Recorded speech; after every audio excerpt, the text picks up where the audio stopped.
Así lo dice Lamón. Con Federico Lamón.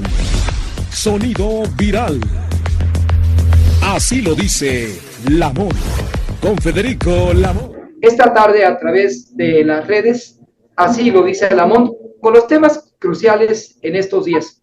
En la Unión Americana, el descuido de las autoridades sanitarias, tome nota de lo que voy a decir, por la propagación del virus aviar que contagia a las reses y a las vacas en la Unión Americana, puede eventualmente en unos meses derivar en una serie de contagios masivos entre humanos.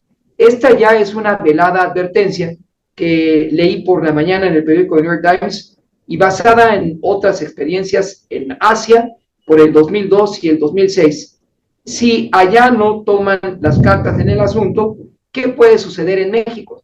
México tiene que tomar la iniciativa de enfrentar, principalmente en las zonas agrícolas donde hay una mayor población ganadera, y observar si este virus aviar está tocando el territorio mexicano. En Estados Unidos está la alerta roja y créanme, en este mismo año puede tener repercusiones graves, como también para el presidente Donald Trump el proceso en el que se le llamará a rendir cuentas semanalmente por el escándalo de la meretriz con la que él se relacionó antes de la elección presidencial del 2016, que ganó solo porque el director del FBI entonces ventiló el tema de las cuentas de Twitter de Hillary Clinton, que al final contribuyeron a una caída estrepitosa en el ánimo de los electores y la confianza hacia la candidata demócrata, aunque ella ganó la elección presidencial directa, no así en el colegio electoral. Continúa el debate sobre el nuevo sistema de pensiones del bienestar.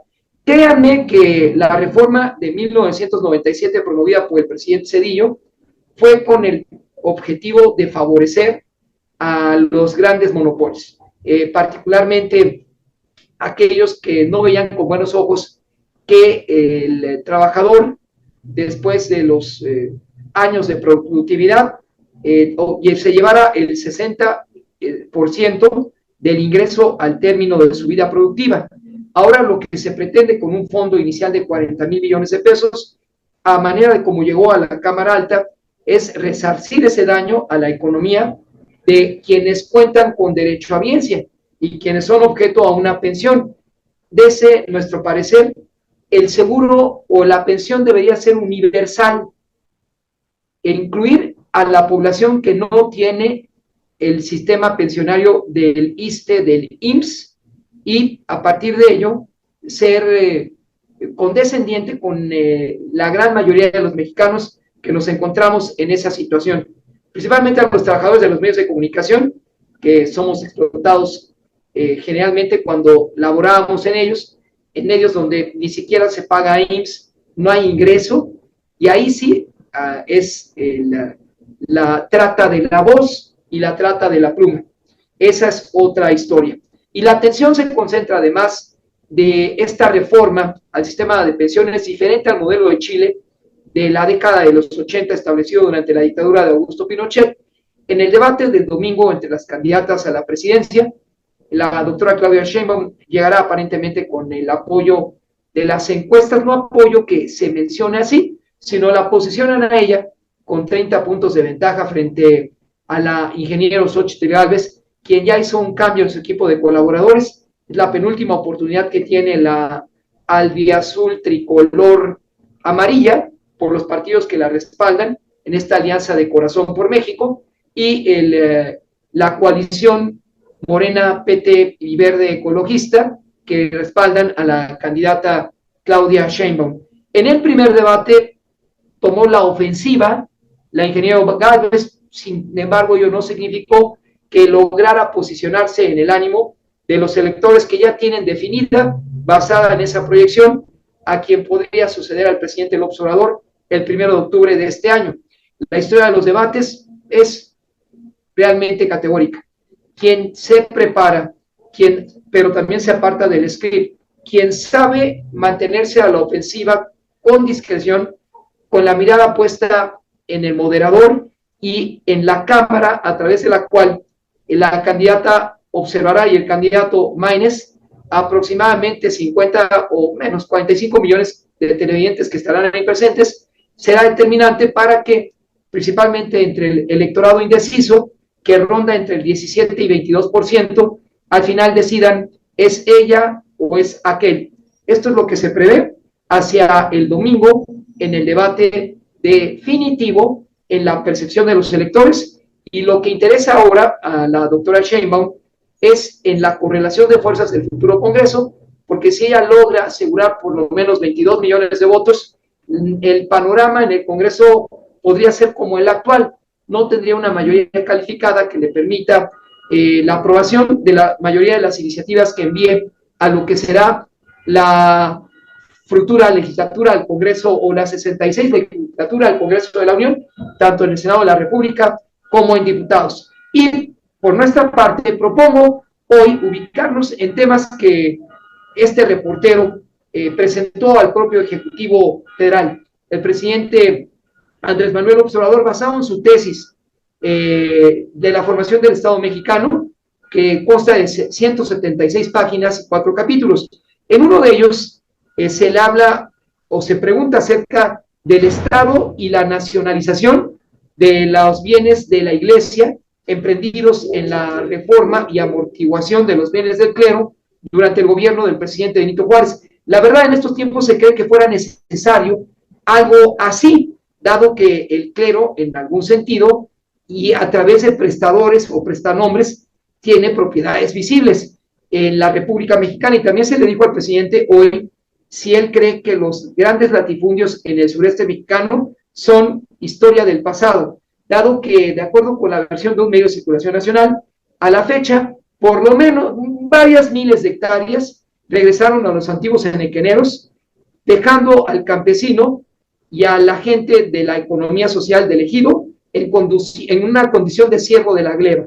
Es decir, que entre herencia y herencia, de padres a hijos y nietos, seguirán trabajando para el mismo empleador y con condiciones laborales adversas. El presidente dijo que no, que hay, al contrario, una organización importante, que hay una reunión semanal a través de la cual comuneros y ejidatarios fijan las reglas del juego en materia de tenencia de la tierra, pero nosotros recordamos que con la reforma del artículo 27 constitucional emprendida por el presidente Salinas, pues este puso a disposición del capital la adquisición de grandes extensiones de propiedad que al final, créanme, pueden derivar en una nueva revuelta social, dadas las condiciones que imperan actualmente en el sureste, que fuera descrito por el presidente en términos muy adecuados acerca de la explotación que vivió el campesinado durante el gobierno del presidente Porfirio Díaz. Cuando el Ejecutivo tuvo de frente a Kamala Harris, la vicepresidenta de Estados Unidos, era la oportunidad, que lo hizo además en su forma sin desviar la diplomacia directa a Ciudad de México, Washington, el presidente, porque imagínese usted, la visión con la que la Agencia Internacional de Desarrollo observa a México es como aquellos países bananeros de Centroamérica en la década de los 60. Esa es la visión de los hawks, de los halcones, y los tiempos actuales no son lo mismo. El presidente López Obrador no es Jacobo Arbenz, y esa fue la alusión al mandatario en esa misma ocasión. La USAID le paga a Mexicanos contra la Corrupción 25 millones de pesos, pero también lo podría hacer usted si le dice a la USAID, yo hablo inglés, I do speak English, I know how to write English, y sencillo, hace un estudio acerca de las características de la democracia en México y podría también recibir usted. Les voy a platicar luego cuál es la forma para ingresar a la página de la USAID y verán que tampoco es difícil, solo que usted quiera cuestionar al actual gobierno, que no esté de acuerdo con él, y tal vez podrá recibir ese embolso importante, pero con una clara desacreditación ante sus lectores o quien le observe. Y por último, también se le comentó al Ejecutivo Federal acerca de los hacendados, los cacicazgos en el sureste, este tema de Kamala Harris, y el tema me parece que fue crucial, fue el de si los jóvenes de Ayotzinapa fueron cremados. El Ejecutivo recordó que esa era la tesis original del gobierno anterior. Un representante de la Iglesia Católica Mexicana nos dijo en la entrevista que los jóvenes fueron cremados en una institución pública o gubernamental después de ser capturados, y por ello será difícil encontrar los restos de ellos. Ojalá eso no sea así. El presidente no comparte esa que fue la verdad histórica que en un momento plantearan las autoridades, pero eso se definirá con el tiempo, y concluyó la intervención de este reportero en la mañanera con el tema del municipio de Vallarta, que en el escenario, se lo platicaré en la próxima intervención, ya tiene características similares si las autoridades no toman cartas en el asunto, es decir, la Secretaría de Gobernación, hacia el INE, asignatura pendiente en nuestro próximo comentario. Y hasta aquí, le invito a seguir nuestras preguntas al presidente de la República en Así lo dice Lamont y sus redes. Buenas tardes, mejor fin de semana. Muy bien, nos queda Federico.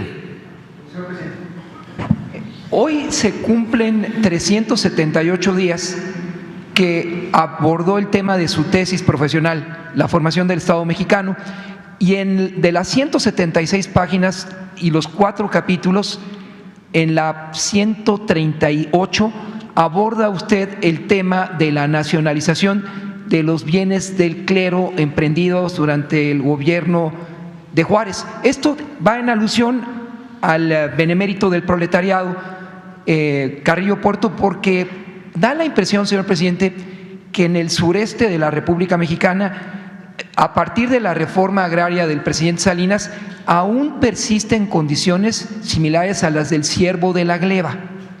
En su administración, ¿cree que se profundizó en el tema de la reforma agraria y cambiaron las condiciones hacia el sector social agrario en ese sentido?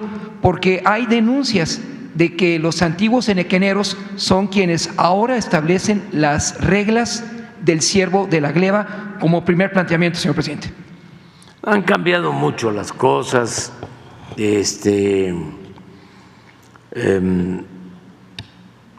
Hablando nada más de la Revolución Mexicana, yo sostengo que la revolución política surge en el norte.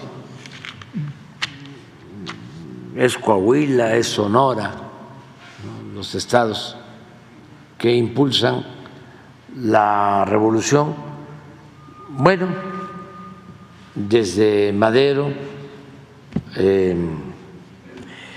Obregón, antes también de Coahuila, Carranza, y Obregón y Calles, los sonorenses. La Revolución Mexicana en su vertiente política llega del norte. La Revolución Mexicana en su vertiente social es del sur, es Zapata. Y la Revolución Mexicana en su vertiente ideológica se consolida en el sureste, en Veracruz, con Cándido Aguilar, Úrsulo Galván, Heriberto Jara. En Tabasco, aunque no era tabasqueño, pero fue importantísimo, el general Francisco J. Mújica, Salvador Alvarado en Yucatán, que era de Sinaloa. Ahí, pues luego Felipe Carrillo Puerto. Pues ahí están las ideas, la participación de las mujeres en la vida pública, en la vida política, tiene que ver con el sureste.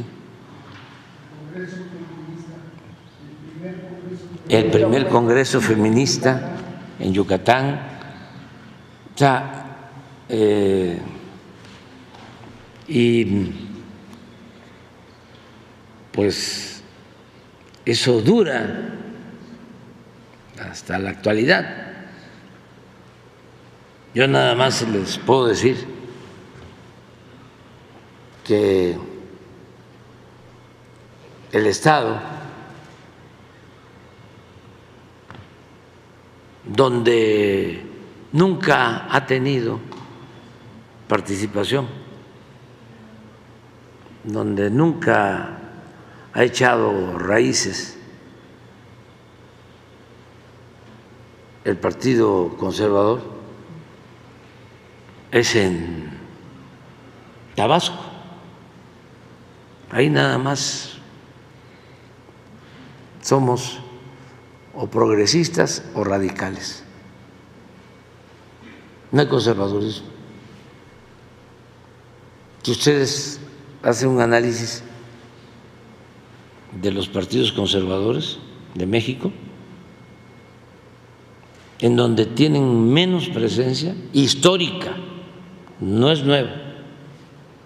Bueno, hay un partido conservador que no puedo mencionar, que ni siquiera tiene registro en Tabasco, porque no sacó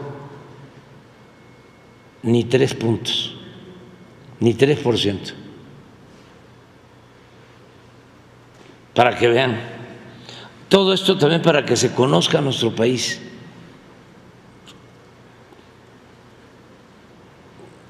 En lo económico, en lo social, en lo cultural, en lo político. Entonces, en el caso de Yucatán, es un pueblo progresista, de los pueblos más avanzados en cuanto al ejercicio de sus libertades democráticas, de los estados donde hubo en el sureste desde épocas más tempranas alternancia, donde no dominó tanto un partido y cosas muy importantes. Hablábamos del diario Yucatán, que tiene una tradición periodística que viene de tiempo atrás, fueron sus antiguos directores maderistas, y de ahí surgieron familias periodistas, unos con unas posturas, otros con otra. Acaba de fallecer nuestro amigo Mario, que creó un muy buen periódico en la península. Entonces, está muy bien el sureste. Pero las primeras diputadas, mujeres diputadas, Elvia Carrillo Puerto, pero señor presidente, y el Partido Socialista del sureste, o sea, cosas. pero señor presidente, ya no hay condiciones para la existencia de latifundios ni similares a las del Ciervo de la Gleba a partir de la reforma del presidente Salinas y la privatización del ejido. No, es que ya cambió todo, o sea, sí fue muy lamentable, ¿no?, el retroceso que se presentó durante todo el periodo neoliberal, porque querían desaparecer el ejido. Salinas reforma el artículo 27 para poner las tierras ejidales al mercado. Sin embargo, los campesinos siguen manteniendo su propiedad y todavía hay ejidos, hay comunidades en el sureste y en todo el país en donde cada mes, el primer domingo de cada mes o el último domingo del mes, hay asamblea ejidal. Se mantiene la propiedad social. Y una de las cosas que me da mucha satisfacción es que ya habían anulado el reparto agrario y nosotros vamos a entregar como 100,000 hectáreas. Eso ya no se hacía, no es mucho, pero había presidentes neoliberales que no voy a mencionar. Calderón, ¿cómo no? No quería nada que tuviera que ver con el ejido, nada. Es desaparecer por completo la propiedad social. Y no lo lograron. ¿Saben qué me da orgullo? Por ejemplo, que vamos a restituir nada más a los pueblos yaquis 50,000 hectáreas. Aparte del distrito de riego, pero 50,000 hectáreas de restitución a los pueblos yaquis y otras restituciones, actos de justicia.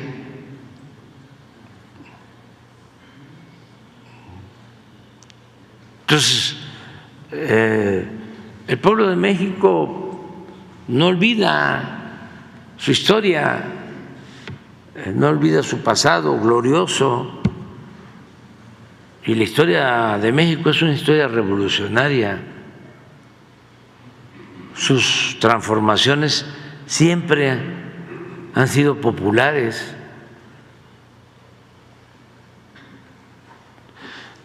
Lo de la reforma es otro asunto, fue algo también único en el mundo. Eso no se dio en otras partes, lo que hizo el presidente Juárez, y lo hizo con mucho cuidado, porque el presidente Juárez era anticlerical, pero no antirreligioso. Le tenía mucho respeto al pueblo.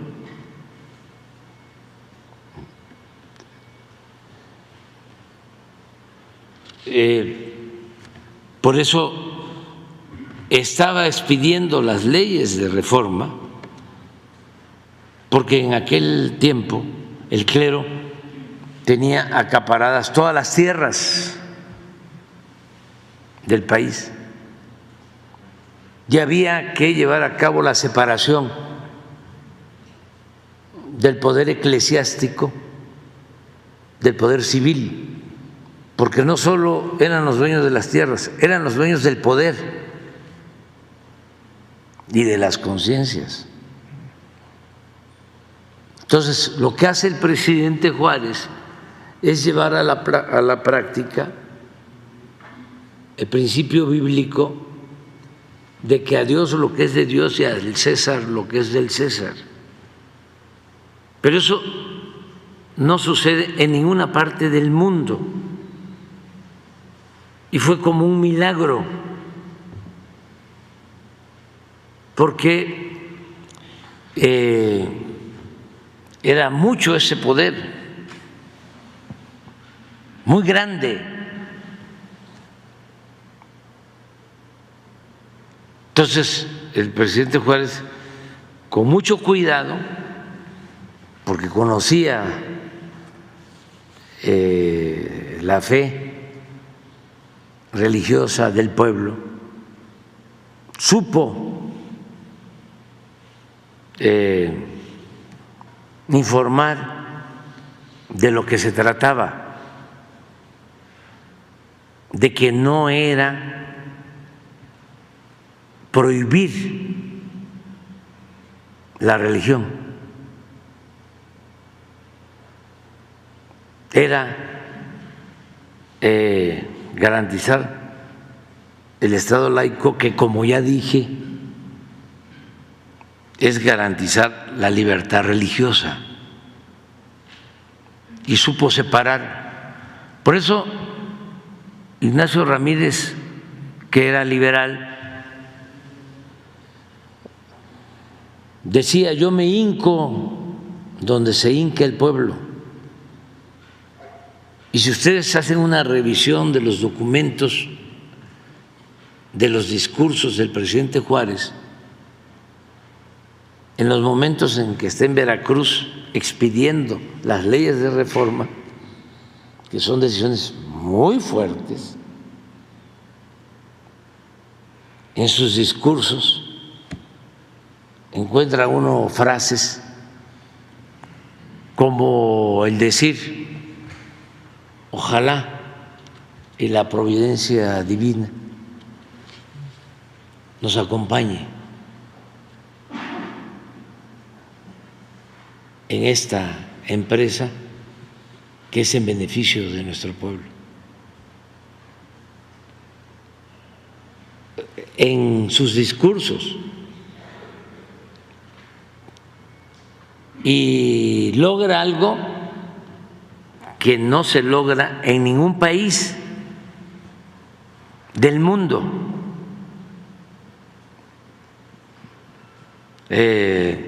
Pueden hacer ustedes análisis comparados de lo que es el Estado laico en México. Hay países en donde todavía del presupuesto público se le paga para el ejercicio del sacerdocio a la Iglesia.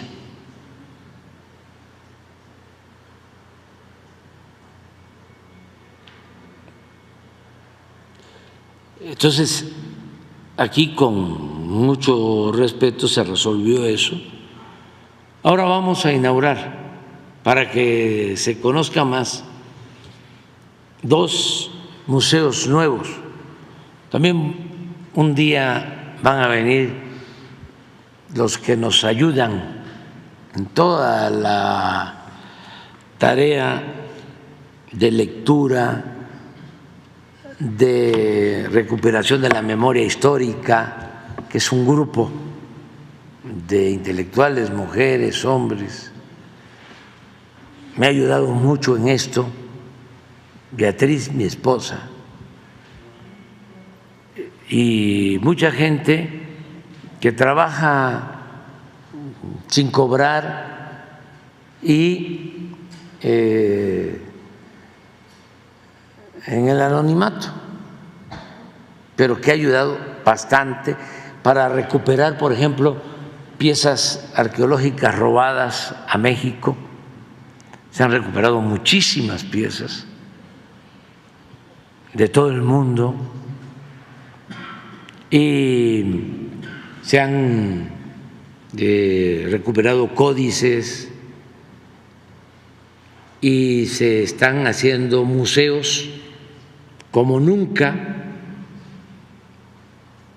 Por ejemplo, en el caso de Veracruz, ahí estaba abandonada la casa donde vivió Juárez y ya la adquirimos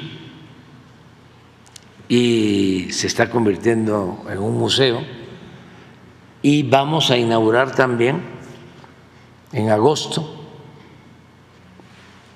el Museo de las Leyes de Reforma en Veracruz. Acabo de estar, es un edificio bellísimo, también con el propósito pues de que no nos olvidemos de dónde venimos, porque si no, no vamos a saber hacia dónde vamos. Y pues eso es lo que nutre el humanismo mexicano, nuestra fecunda historia política, que es de lo mejor en el mundo, nuestra historia. Pero bueno. Señor presidente, nombró a Moctezuma Barragán para recuperar el penacho de Moctezuma y le aceptó no el nombramiento en ese mismo sentido. Y finalmente, en aras del respeto a mis colegas, decía usted que la Agencia Internacional de Desarrollo, ayer lo dijo, o lo recuerdo, apoyó con 25, eso lo dice su servidor, 25 millones de pesos a la Fundación de Combate contra la Corrupción en México. Usted tuvo de frente a Kamala Harris hace un año y medio que lo visitó aquí en Palacio Nacional. ¿No le dijo usted a Kamala Harris que eso no puede ser? Porque eso es una acción encubierta, como en el 57 a Jacobo Arbenz en Guatemala lo derrocaron con una acción encubierta. Lo que hace la Agencia Internacional de Desarrollo es una acción encubierta actualizada en los tiempos contemporáneos que busca derribar a mandatarios. Y usted tuvo de frente a la vicepresidenta de Estados Unidos. ¿Podría darnos su versión, señor presidente? Bueno, pues tenemos muy buena relación con la vicepresidenta, la señora Kamala Harris, y con el presidente Biden. Muy buena relación, y con su grupo cercano, son muy respetuosos. Y también tenemos estas diferencias porque, con todo respeto,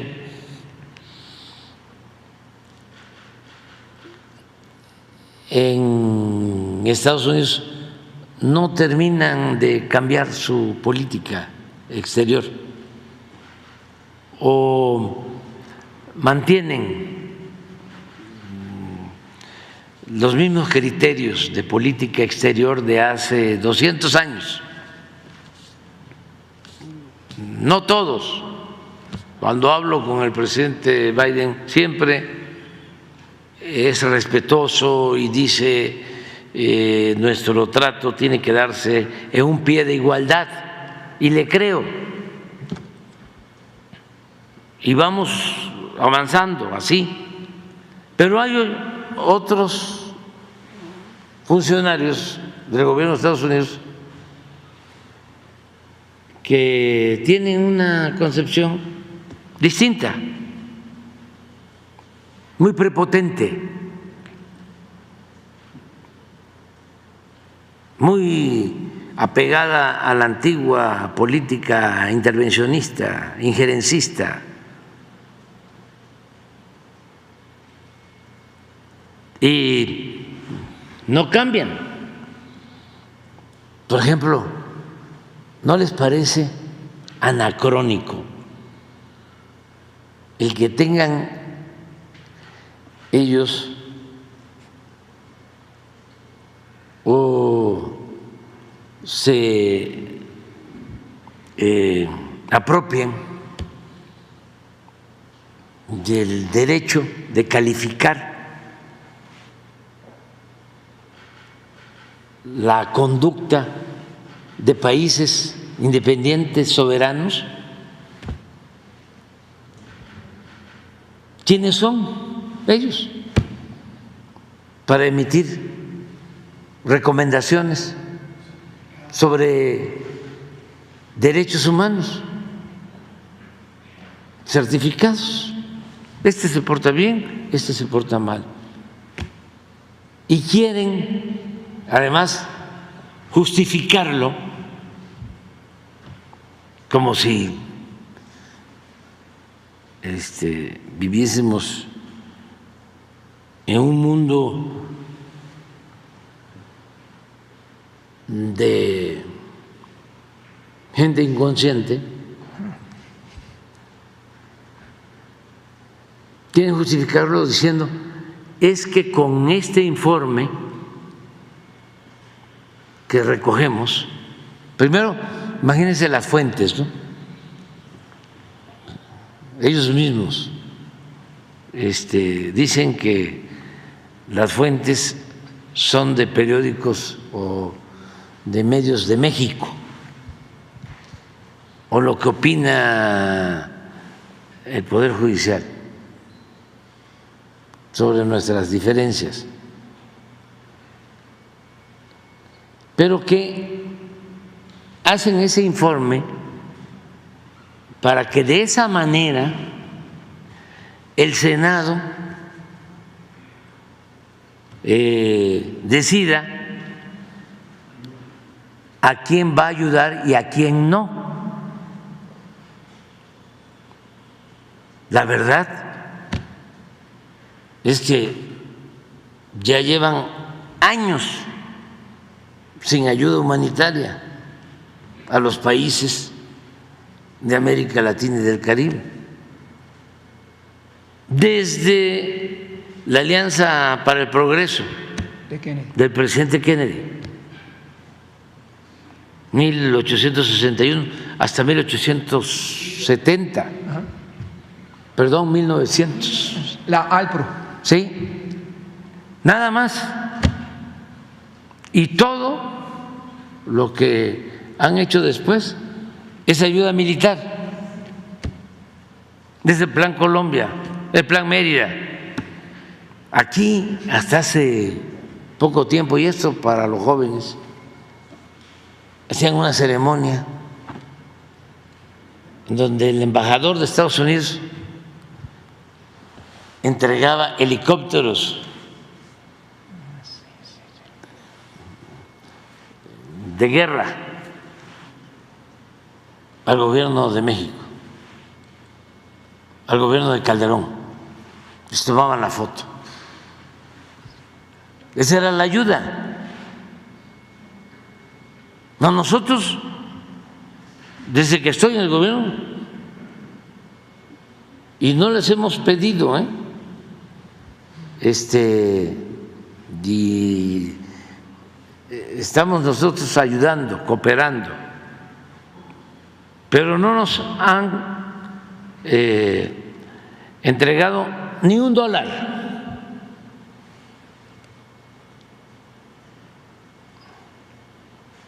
Ni $1.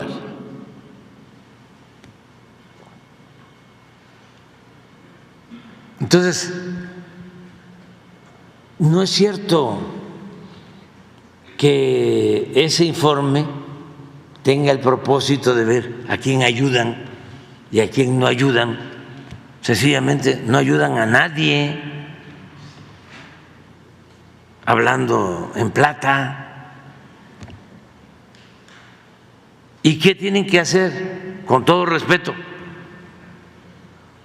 quitar esa calificación. No les corresponde. ¿Cómo se van a meter a la vida interna de otro país? Es violatorio de la soberanía de cualquier pueblo, de cualquier país. Somos independientes. Decía el presidente Washington, ningún país, por poderoso que sea, puede aprovecharse del infortunio de otro pueblo.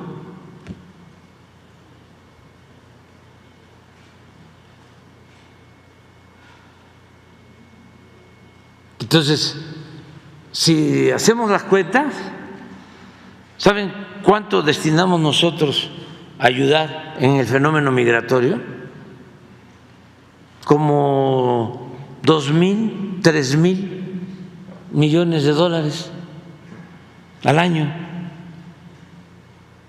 Y no les estamos ahí haciendo las cuentas o diciéndoles, te portas bien, Nada de meter a la policía a las universidades,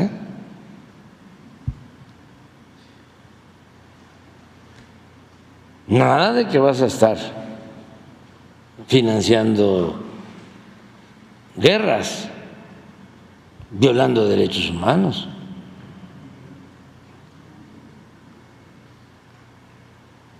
Ojalá y cambien, porque no les ayuda eso. Ya estamos en otros tiempos, pero bueno, ya hemos hablado bastante sobre eso. Cerrando, presidente, palabra. Fuera de Palacio Nacional encontré una manta caminando por la mañana del metro aquí a la mañanera, en la que tal vez le pueda molestar a usted o a los colegas, decía, ¿y qué a los jóvenes de Ayotzinapa no los cremaron? ¿No los qué? Cremaron. Pues es que estamos haciendo la investigación porque la llamada verdad histórica consiste en eso, en que a los jóvenes los cremaron, ¿sí? Pero se ha demostrado que no fue así, y sí hay evidencias de que no fue así.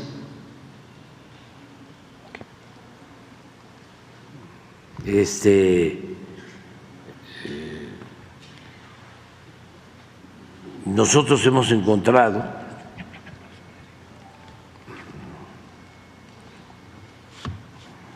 restos de 2 jóvenes que no se encontraron en el basurero donde supuestamente cremaron a los jóvenes.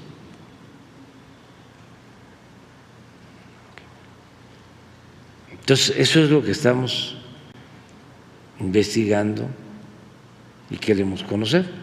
Y los vallartenses piden que haga un exhorto a la Secretaría de Gobernación porque dicen vallartenses que están aquí afuera, hay condiciones en ese municipio similares a las de Celaya, en Guanajuato, por proceso electoral que se está elevando su temperatura. Ojalá pueda usted exhortar a la Secretaría de Gobernación en ese particular. Sí, los van a atender. A todos los que vienen aquí se les atiende. Así lo dice Lamón. Con Federico Lamón. Sonido viral. Así lo dice Lamón. Con Federico Lamón.